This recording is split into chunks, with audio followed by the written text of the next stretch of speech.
We might be in a nuclear bubble, and we need to talk about it. And I say this as somebody who's supportive of nuclear energy. The industry, and to some extent the general public and politicians, have convinced themselves of some things that are not entirely true, and we need to address that. The first big problem is that nuclear is tying itself to data centers and AI. And we've seen this with a number of recent announcements with big tech companies and power producers. 3 Mile Island's nuclear plant is set to reopen to power Microsoft's AI data centers with a 20-year deal with Constellation. Amazon has signed a deal with Talon Energy for the Susquehanna plant in Pennsylvania. Facebook and Constellation have signed a 20-year deal for the Clinton plant in Illinois. And all of these energy deals are with big existing nuclear power plants. There's only been one announcement so far for a new plant, and that happened just a few days ago when Google signed a deal with TVA for the Kairos power plant, which is still under construction. Now, that's where all the hype has been over the last few months. Tech companies turning to nuclear as a source of clean electricity that's reliable in order to power their data centers and AI. There are a few limited non-data center and AI cases that have come up. Dow Chemical and X-Energy have submitted a construction license for a plant in Texas, which would be the XE100 plant, the high-temperature gas reactor, which makes sense in a chemical plant where high process heat could be used. And the other is Palisades, which is a plant that was shut down a few years ago and has been given the green light to restart. That's not tied to any specific AI or data center, it's just nuclear energy that's coming back online.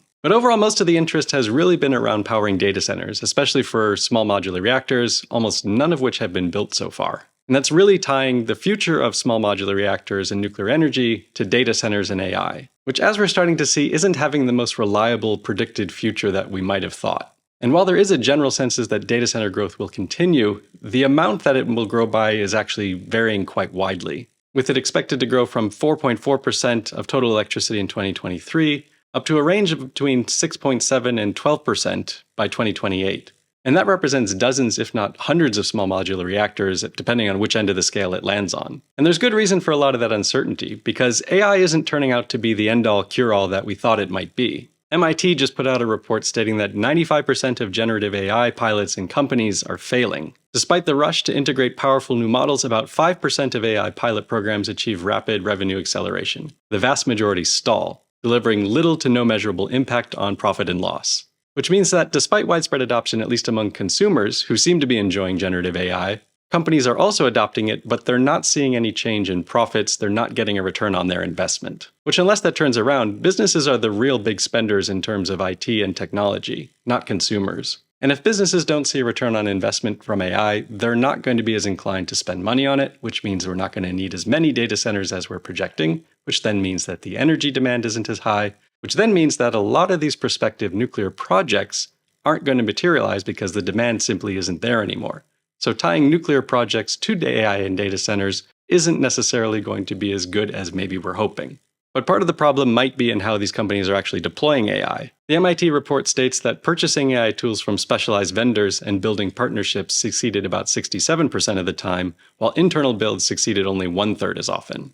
They noted that almost everywhere they went, enterprises were trying to build their own tool, but the data showed that purchase solutions delivered more reliable results. And I have to say that this is probably true. We have a lot of companies where their business is not AI or software. It's producing electricity, or doing accounting or engineering, but they have to show that they're doing something with AI, so they launch a project internally, and then it ends up going nowhere. So one of the things that we might see in the future is a shift more towards the traditional model, where companies outsource their software development to more trusted vendors. But another way we might be able to tell that we're in a bubble is when we start to see ridiculously large projects proposed that otherwise would have no chance of success. And this is recently happening in Texas, where they want to build 4 nuclear plants to power AI hyperscalers. A company called Fermi America wants to build 4 AP1000s. They are moving fast, though. They have already submitted to the NRC a combined construction and operating license, what they call Project Matador, and the Donald J. Trump Generating Plant Units 1 through 4. But their application is actually quite thin, with the majority of the actual technical information that we would see in the safety analysis report, such as the reactor design, safety analysis, how they're going to do operator training, waste management, site characterization, all to be submitted at an undefined later date. So while the announcement of 4 large new reactors in Texas is probably a good thing, at this point I'd say it's more speculative than anything concrete. The second reason to believe that we're in a nuclear bubble is where the money is coming from and what has actually happened. There's been a ton of involvement from VC funds supporting a number of these small modular reactor companies. But it's important to remember that this is not free money. Venture capital firms are investors that are trying to make money, and they may have different goals than the companies that they're funding.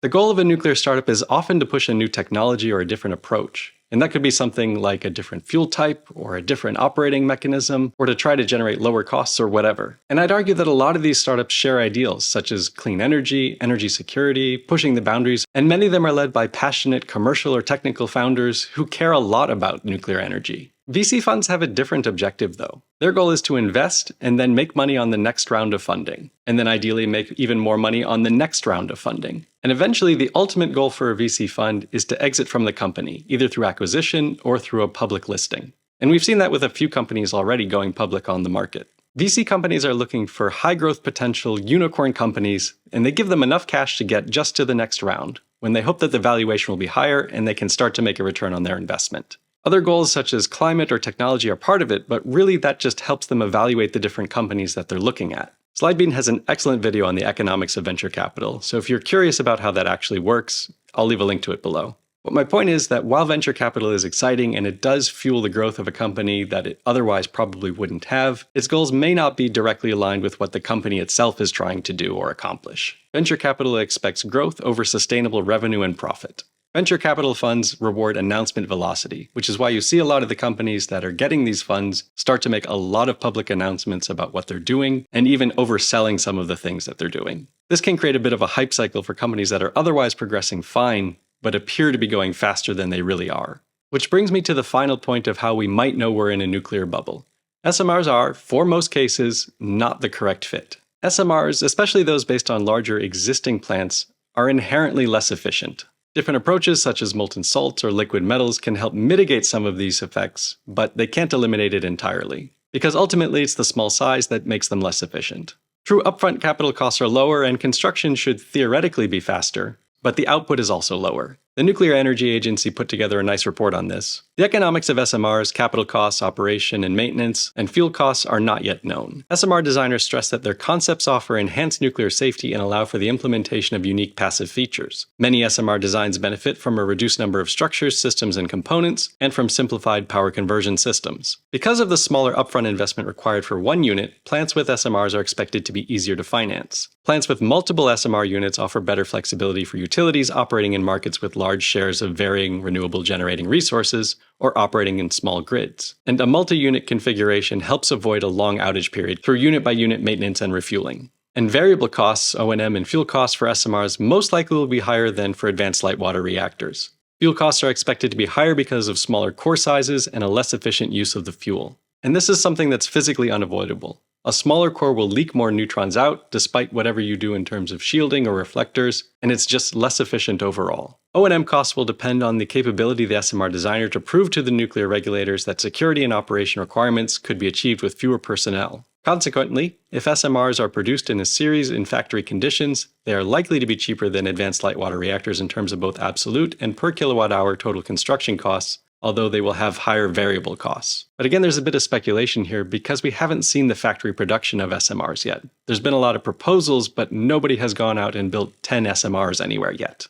So at this point, it's still theory rather than a proven fact. And we don't know if 10 is the number, I'm just making that up. It could be 100, and by the time you get to 100, you're in for a lot of capital cost and a lot of time. Another study looking at small modular reactors in Europe found an average capital cost of about 7 euros per kilowatt and an average levelized cost of electricity of 85 euros per megawatt hours for small modular reactors, while capital costs were found to be on average 41% higher than for large reactors. So on the pure economics of it, small modular reactors might not be as attractive as large reactors. A good example of where it maybe doesn't make as much sense as we'd like for small modular reactors is at the Darlington station in Canada. They already have several large reactors there, but now they're building 4 small modular reactors at about 300 megawatts apiece. So instead of building an additional large, maybe 1200 megawatt plant, they're building 4 small ones, which then of course means 4 times the piping, 4 times the buildings, 4 times the operator crews, 4 times the training, 4 times the outages. So while building the individual SMRs may reduce complexity and cost, by the time you scale that up times 4 for a single site that already has large nuclear plants, it might actually be complicating things more than they'd like.